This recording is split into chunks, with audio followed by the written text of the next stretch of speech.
think that one thing that we all have to do together is to safeguard and protect our judiciary. We have to be able to maintain the confidence, Ghanaians have in our judicial system and our criminal jurisprudence.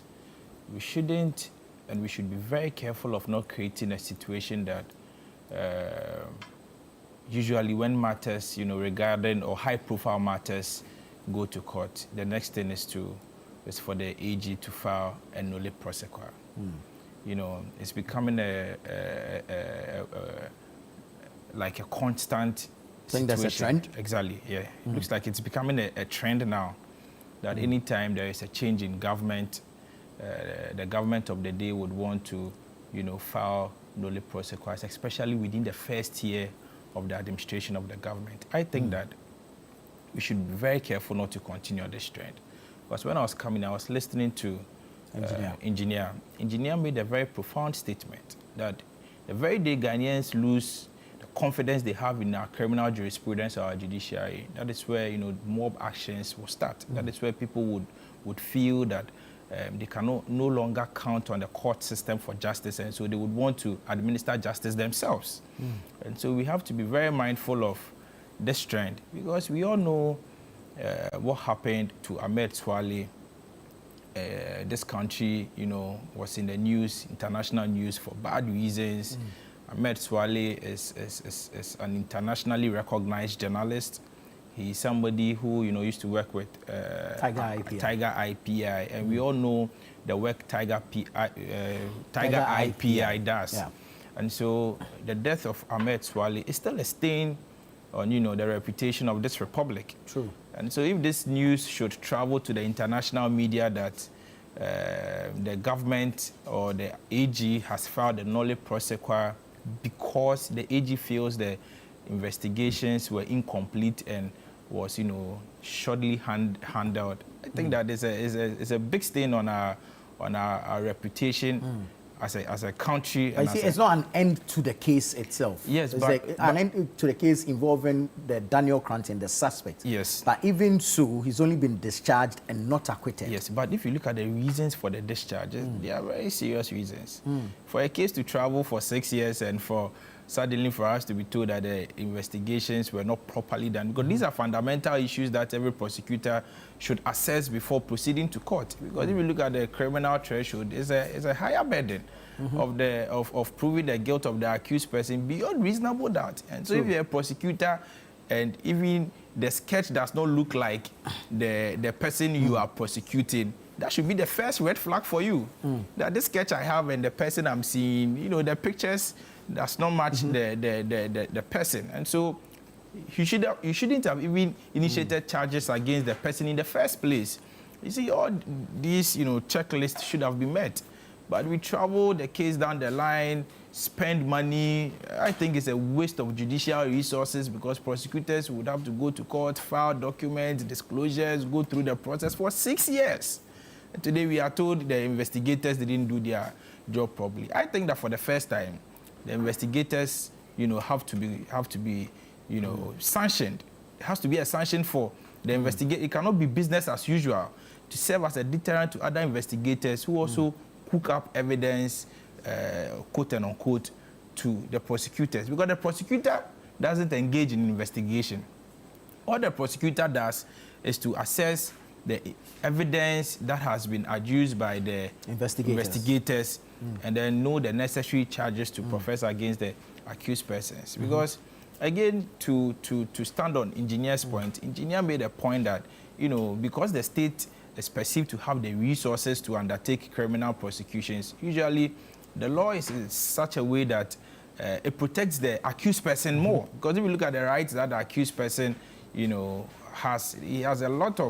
accused persons have a lot of rights under our criminal jurisprudence. And so to secure the conviction, it is very easy to initiate prosecutions against people, but it is very difficult to meet the burden of proof and to secure conviction against the accused persons. And so I think that sometimes we should tread, cautiously. It shouldn't be the case that anytime the public asks for prosecutions, then the state must rush to initiate prosecutions. There should and be later thorough there should be investigations. thorough investigations. It shouldn't be a half-baked job. So I think that the AG must come clear to give the good people of this country some assurance, to let the good people of this country know that it's not going to be business as usual, and that some sanctions are going to be taken against the investigators for misleading the prosecutor. Because I am not sure that a prosecutor, knowing very well right from the onset that the pictures he has does not match the accused person and that the investigations were incomplete. We're told of a sketch, but quickly let me find out from counsel. We don't know if it's a sketch of the suspect or a sketch of a scenario, a possible scenario. You see, normally what they do is that they go to the crime scene and then reconstruct, do a sketch as like a simulation. Right. And see what is their suspicion, what was done. There, sometimes, if they can find some fingerprints, so they take you. Right. But the action had happened long time. Exactly. Then now they come and ask you, the suspect, so what was this? What happened here? That's what they do. But I just wanted to raise a small point in, you see, for every charge to be preferred and before a prosecutor goes to court, it is the top hierarchy that looks at the charge. They look at the evidence. Right? The prosecutor is a junior ranking. They may have a team. Yeah. But it's a junior. You've been given instruction. They themselves have seen that this thing is going to be difficult. But your superior is saying that you go to court with it. You go to court with it just to satisfy the masses that we are in court with this. If the person is acquitted, at the end of the day, we say it is the court who acquitted the person. So you absolve yourself. That is the problem that the people at the top knows. The investigators may do and tell you the truth, but you look at it and because of the pressure coming from society, are you getting it? Yeah. Then they say we'll go to court. Sometimes I always say, listen, when society may look at some document and say, oh, this is evidence, with this evidence, we finish the matter. Everything, he has to be in jail within the next 3 months. But with the legal eye, when you look at that evidence, you realize that, no, this is not the kind of evidence that will convict. So that is the issue that we have. Yeah, and so I think that, in fact, I think the sketch you asked about is the sketch of the accused person because the suspect, sorry, because you remember when the incident happened, the police called on the people within the enclave to draw. We saw some pictures on social media, if you recall. People were trying to actually link it to other people. That hey, this picture looks like somebody I know and all that. So I think it's the sketch of the suspect. And so all what I'm saying is that before we prefer charges against persons who we perceive have committed, crimes against the Republic, let's take our time. Let's go through a thorough process. Let's not be in the rush to, play to the gallery or to satisfy the pleasure of the citizens. Let's take our time. Because let's also have at the back of our minds that this is the right of a person we are joking with. A lot of people, I think, are in jail for wrong reasons. True. Yeah, I think that, like counsel mentioned, people, get issues and they tell you if I go for a lawyer, the lawyer will charge money and so I'll not go for a lawyer. And at the end of the day, the prosecution will find their way out and you are convicted. A lot of people are in jail, a lot of innocent people are in jail. And so I think that the prosecution, they have a duty to the state, they have the duty to the citizens to do the right thing.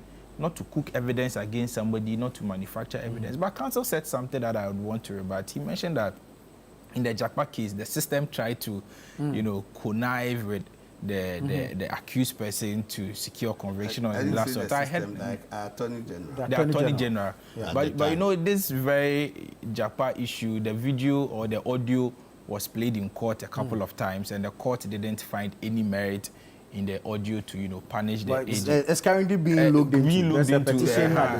And so for counsel to make such a categorical statement, I think it's unfair to the former AG. Counsel is also in the profession. We are all in the profession, so it's unfair to the former AG. I don't think I was judgmental. I don't think I was judgmental. Anyway, that's fine. But I just said that I was connecting some dots just to show that sometimes this is what happens. Okay. But in this scenario, we don't know for a fact that happened. No. That the system or the AG was Very trying well. to. No, if you think that in my estimation that I've been judgmental, I think I'm sorry. Yeah.